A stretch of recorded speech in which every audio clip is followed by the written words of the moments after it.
കൊച്ചി വെളിഗ്രൗണ്ടിലെ പാപ്പാഞ്ചിയെ കത്തിക്കുന്നതിൽ തീരുമാനം പിന്നീട് sub collector സംഘാടകരുമായി ചർച്ച നടത്തി. പോലീസുമായി കൂടിയാലോചിച്ച ശേഷം തീരുമാനം അറിയിക്കാമെന്ന് സബ് കളക്ടർ ഉറപ്പു നൽകി. വിവരങ്ങൾ നൽകാൻ രമ്യ മോഹൻ ചേരുന്നുണ്ട്. രമ്യ, യോഗത്തിലൊരു തീരുമാനമെടുക്കാൻ കഴിഞ്ഞില്ലേ?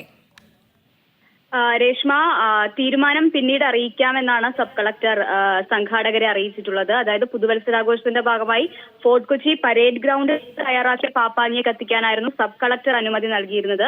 എന്നാൽ വെളി ഗ്രൗണ്ടിൽ തയ്യാറാക്കിയ പാപ്പാനിയെ മാറ്റില്ലെന്നാണ് സംഘാടകർ അറിയിച്ചിരുന്നത്. സുരക്ഷാ പ്രശ്നങ്ങൾ ഉള്ളതിനാലാണ് ഇത്തരത്തിൽ അനുമതി സബ് കളക്ടർ അനുമതി നിഷേധിച്ചിരുന്നത്. എന്നാൽ ഇപ്പോൾ സംഘാടകരുടെ പ്രതിഷേധത്തെ തുടർന്ന് സുരക്ഷാ പ്രശ്നങ്ങൾ ഉള്ളതിനാൽ പോലീസുമായി കൂടിയാലോചിച്ച ശേഷം തീരുമാനം അറിയിക്കാമെന്നാണ് വൈകുന്നേരം ചേർന്ന യോഗത്തിൽ സബ് കളക്ടർ സംഘാടകരെ അറിയിച്ചിട്ടുള്ളത്.